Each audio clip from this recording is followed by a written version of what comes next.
Hola a todos y a todas, mi nombre es Valeria Reyes, soy abogada por la Universidad Católica, soy máster en Justicia Transicional, Derechos Humanos y Estado de Derecho por la Geneva Academy of International Humanitarian Law and Human Rights y soy profesora de la Facultad de Derecho de la Universidad Católica. Estoy muy agradecida y muy contenta de poder participar en este especial de enfoque de derecho sobre derecho, literatura y poesía, precisamente porque voy a poder comentar algunos aspectos importantes de una de mis novelas favoritas, que es Half of a Yellow Sun, que es una novela escrita por una autora brillante nigeriana, Chimamanda Ngozi Adichie. La novela en general cuenta la historia de la guerra civil que tuvo lugar en Nigeria, luego de que Nigeria logra su independencia del Reino Unido, y que describe esta guerra civil por la independencia de la República de Biafra. Es una novela además muy interesante porque nos muestra cómo las rivalidades entre etnias y la lucha por la independencia de una república o así denominada república que está principalmente identificada como una etnia puede también contribuir de acuerdo a cómo se desarrollan ese tipo de guerras o ese tipo de conflictos, con exacerbar la brutalidad que es inherente a los conflictos armados y cómo esto termina impactando la vida de la población civil, sea que se trata de niños, sea que se trata de mujeres, sea que se trata de personas que están en una posición de poder más acomodada o personas que históricamente han vivido situaciones de vulnerabilidad. Así que vamos a conversar y responder algunas preguntas en torno a esta maravillosa novela.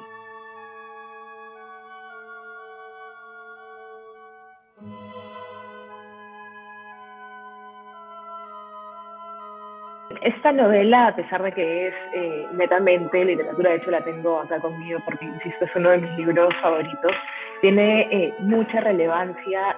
principalmente para el derecho internacional de los derechos humanos, pero también desde una perspectiva sin duda multidisciplinaria, tiene elementos de la ciencia política, de la sociología, de la historia, pero si la miramos exclusivamente o específicamente desde el enfoque del derecho, es una novela que permite poner en práctica o aplicar los estándares que son desarrollados por el derecho internacional, principalmente en contextos de graves violaciones a los derechos humanos, ¿no? Entonces, la novela, como yo señalaba al inicio, se enmarca en el contexto de una guerra civil que tiene una fuerte naturaleza étnica y nos muestra también, como había mencionado antes,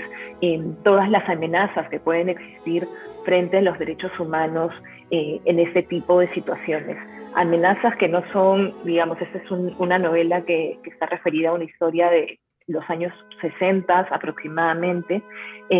y que podemos ver también cómo, a pesar de que el tiempo pasa, a pesar de que se fortalecen los estándares normativos para proteger a las personas frente a este tipo de situaciones de riesgo, seguimos enfrentando de manera reiterada consecuencias brutales contra los derechos humanos en el marco de este tipo de enfrentamientos. Entonces, tiene mucha relevancia para la aplicación del derecho internacional humanitario, por ejemplo, para la aplicación del derecho internacional de los derechos humanos en lo que corresponde, por ejemplo, a la protección de personas refugiadas, el enfoque humanitario cuando hablamos de contrarrestar los efectos que tiene sobre la población civil el hecho de que no haya acceso a alimentación, a agua, a vivienda, etcétera. Entonces es un ejercicio interesante revisar esta novela a partir de lo que el derecho a veces dicta que debería ser, pero cómo en realidad la realidad, valga la redundancia, termina superando ampliamente el margen de protección que proponen estos estándares internacionales.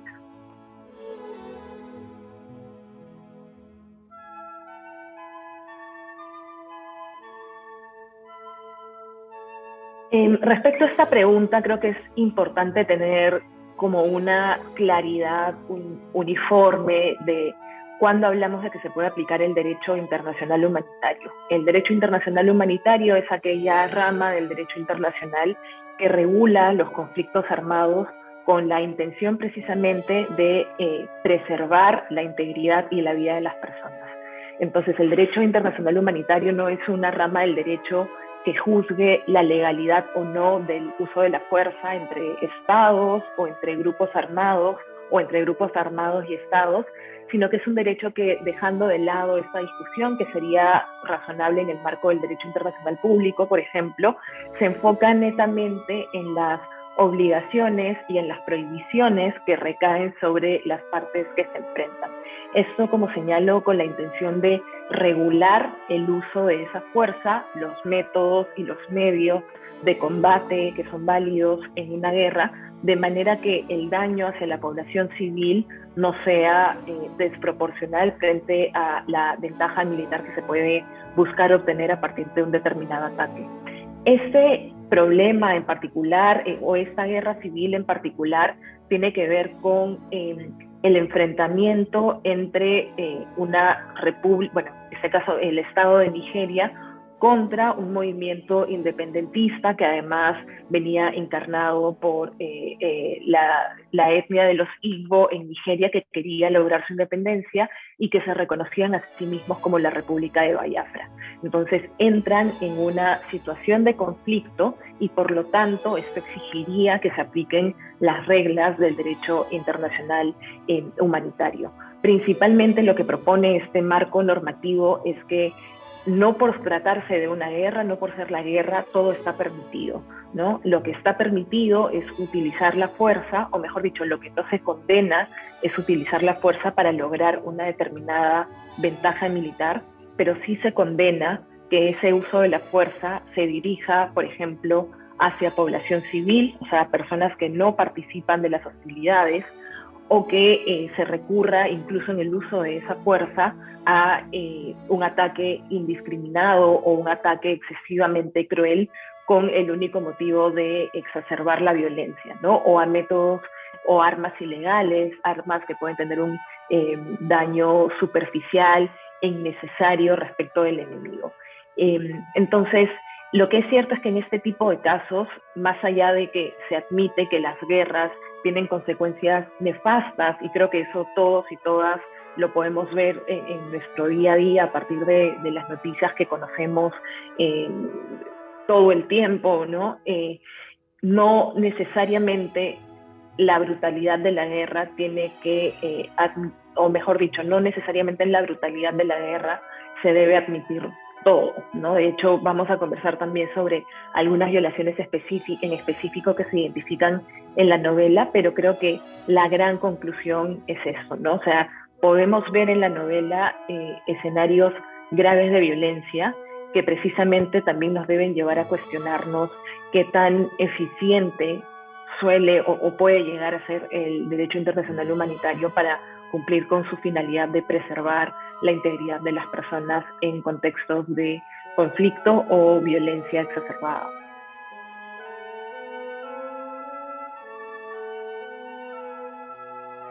La novela es bastante detallada y, como les digo, no tiene un enfoque exclusivamente jurídico, o sea, no es una novela de violaciones al VIH o al VIH, es una novela también que propone un análisis histórico de la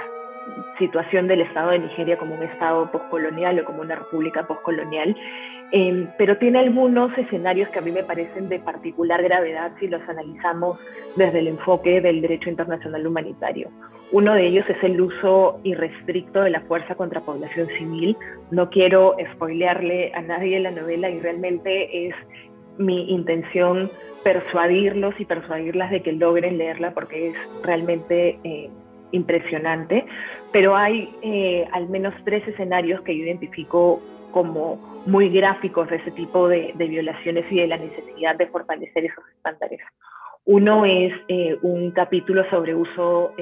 de la fuerza contra población civil en un aeropuerto, básicamente un aeropuerto bajo el control de la etnia Hausa, que era la etnia mayoritariamente identificada con el Estado de Nigeria, y que en ese momento llega un vuelo al aeropuerto y las fuerzas militares nigerianas, mayoritariamente Hausa, empiezan a preguntar uno por uno a cada una de las personas que estaban llegando en el vuelo a qué etnia pertenecían, ¿no? Si eran Hausa o si eran Igbos. Y evidentemente las personas Igbo que estaban viendo su integridad y su vida potencialmente amenazadas deciden mentir y decir que son Hausa. Entonces los miembros del ejército les dicen, bueno, si ustedes son Hausa, digan esta frase en Hausa, o sea que es también el nombre de uno de los idiomas vigentes en Nigeria, porque simplemente la entonación, el acento al pronunciar la frase iban a delatar si eran Igbos o no. Y en ese momento se desata una masacre, digamos, un uso arbitrario o, mejor dicho, asesinatos arbitrarios contra personas basado únicamente en su identidad étnica, ¿no? Entonces vemos que eran personas que, a pesar de que en ese momento había una guerra o un conflicto entre Igbos y Hausas, o sea, entre Nigeria y la República de Biafra, eran personas que no estaban participando de ninguna forma de esta guerra, no participaban de las hostilidades, era un contexto absolutamente civil, tomar un vuelo y llegar a un aeropuerto, y son asesinadas por el único hecho de pertenecer a la etnia del enemigo, ¿no? Otro de los episodios tiene que ver con el secuestro y enlistamiento forzado de niños soldados. Hay también un personaje maravilloso en esta obra que es menor de edad, tiene 13 años, y es secuestrado por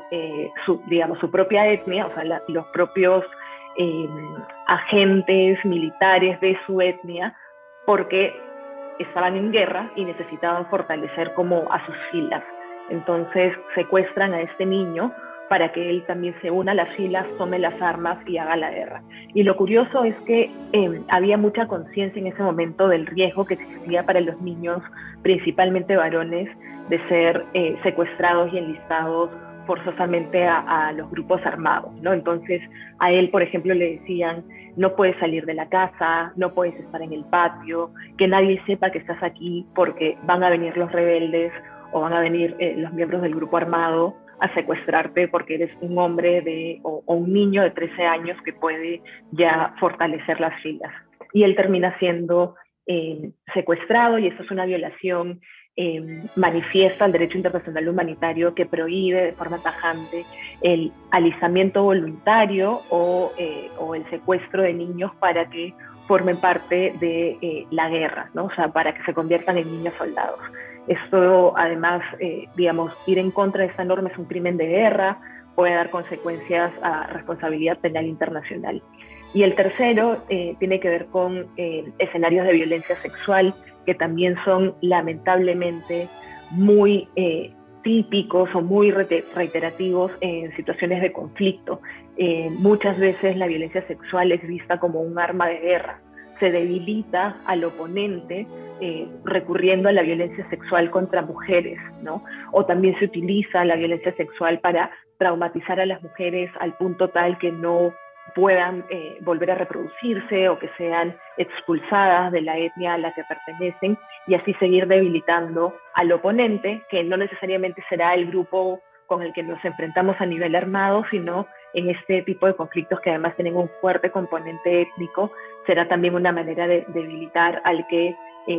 la etnia que yo quiero finalmente desaparecer, ¿no? Pensando quizás un poco también en los estándares del genocidio. No digo que esta novela en particular hable sobre genocidio, pero sí nos permite darle una mirada también al uso de la violencia sexual como un arma de guerra, que es algo que también sucede en la novela, ¿no?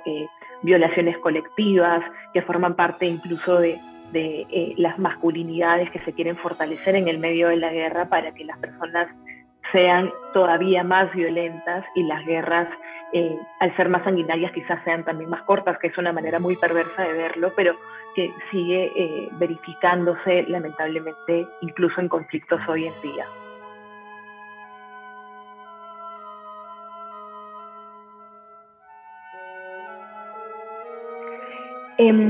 Otro de los puntos que es muy interesante también en la novela, ya no necesariamente enfocándonos como en estos episodios puntuales de violencia que se describen o que describe Chimamanda Adichie en el texto de su novela, tiene que ver con las consecuencias en paralelo que que se desatan a partir de que empieza una guerra en un determinado territorio. La novela, por ejemplo, habla de cómo las personas, ante la llegada de,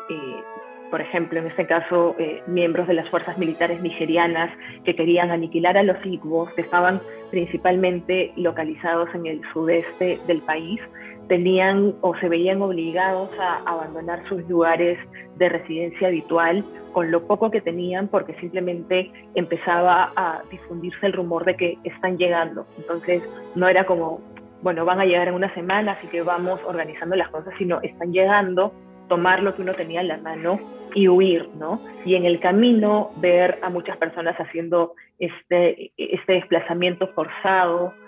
a pie, con niños,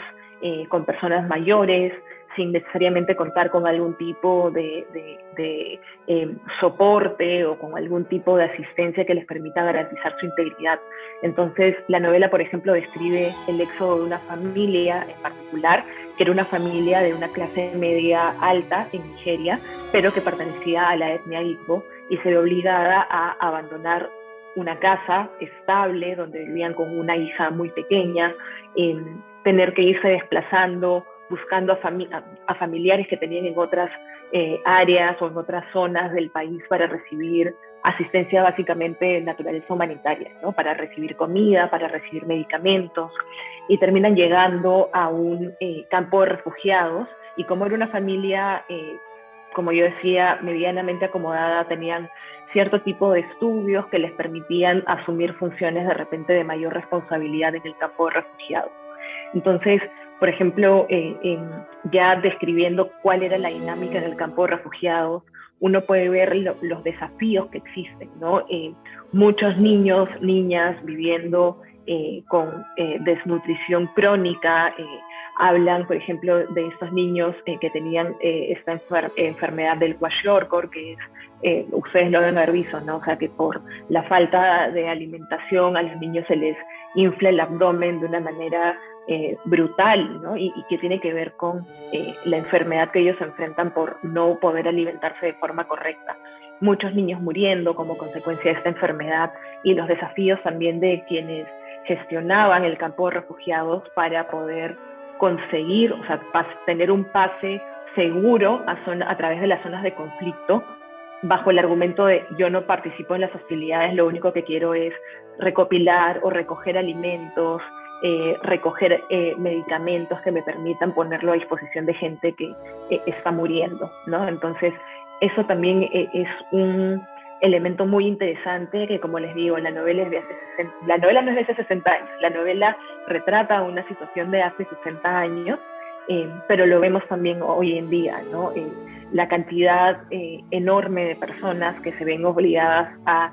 bien sea desplazarse internamente, si es que pueden seguir en el territorio del país donde se desarrolla el conflicto, o aquellas que se ven en la necesidad de huir a otros países sin contar con documentos de viaje, sin contar con ningún tipo de estabilidad laboral, social, de vivienda, o que les permita tener un nivel adecuado de vida. Entonces, estas también son consecuencias de los conflictos que son bastante urgentes, más allá de también la urgencia de limitar el uso de la fuerza que es propia de la guerra.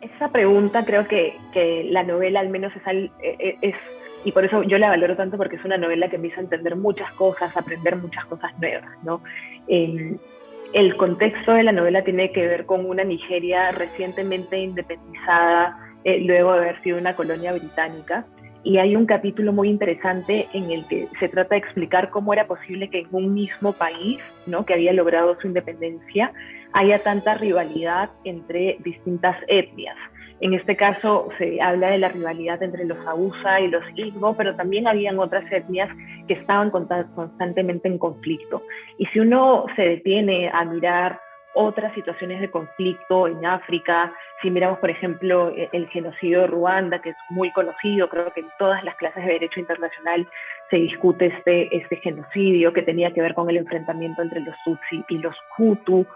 o también el conflicto de larga data en la República Democrática del Congo y que nuevamente tiene también un fuerte componente étnico. Y este capítulo que mencionaba yo en específico de la novela habla de cómo con la llegada del colonialismo, no solamente el británico, sino otras potencias que, digamos,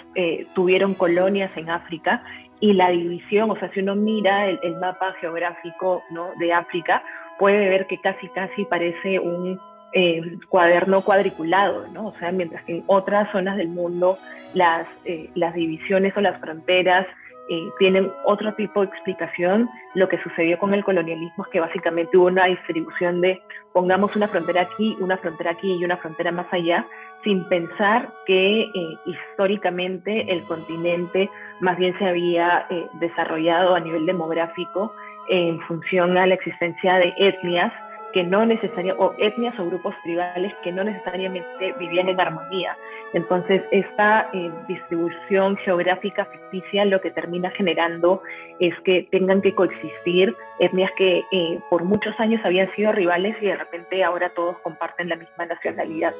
Entonces, Nigeria gana la independencia o logra su independencia y se desata esta nueva guerra ya de carácter civil por esta rivalidad histórica que hubiese de repente incluso podido ser evitada ante un manejo más estratégico o inteligente de la distribución del territorio en función a la identidad que predomina en un territorio en concreto. Entonces, mucho de lo que pasa con el colonialismo es que no hay, o de lo que pasaba, ¿no?, es que no había un fortalecimiento de las instituciones, no se buscaba empoderar o digamos, redistribuir el poder, ¿cierto?, entre las personas que eran nacionales o que pertenecían al territorio de la colonia, sino que básicamente la colonia se retira a un poco dejar a estas personas sin estructuras o sin estrategias a volver a construir un Estado en el que se respeten las instituciones que de repente nosotros conoceríamos o denominaríamos como típicas de un Estado de Derecho. Entonces, mucho se ve en África conflictos que sobrevienen a la independencia por ese tipo de motivos, ¿no? Se ve también en el genocidio de Ruanda, o sea, una colonia que fue, o sea, un país que fue en su momento colonia belga y que también tiene este elemento de haber incluso exacerbado los odios entre dos etnias y al nivel de haber utilizado esta rivalidad como una forma de organizar el poder, ¿no? Darle más poder a una etnia respecto de la otra para seguir exacerbando la discordia entre grupos que finalmente terminaron masacrándose los unos a los otros. Entonces es bien interesante también analizar cómo la independencia forjada en este parámetro puede terminar siendo un arma de doble filo. No lo digo en el sentido de entonces no debió haber independencia, todo lo contrario, sino pensar más bien en cómo el efecto o las consecuencias de ser una nación postcolonial pueden tener un impacto incluso luego de que la potencia colonizadora ya se retiró, ¿no? O sea, cómo hablamos de estos daños que son intergeneracionales del colonialismo y que no se solucionan únicamente con el logro de la independencia, sino que queda todavía un trabajo importante y amplio por hacer para lograr construir también una república. Bueno, eso sería todo de mi parte. Les agradezco mucho por la invitación a compartir mis impresiones desde lo jurídico respecto a esta maravillosa novela. Nuevamente es la novela Medio Sol Amarillo, Half of a Yellow Sun de Chimamanda Ngozi Adichie. Hay que leer más a mujeres brillantes, hay que conocer estos temas. Hay una oportunidad aquí también de encontrar paralelismos con lo que pasa hoy en día a nivel mundial, a nivel nacional. Es realmente una novela con la que no hay pierde, es muy, muy interesante y se las recomiendo de todo corazón. Y también las invito a que sigan conectados a este especial de Enfoque Derecho y a escuchar también los comentarios respecto de otras novelas y otras obras de arte literario.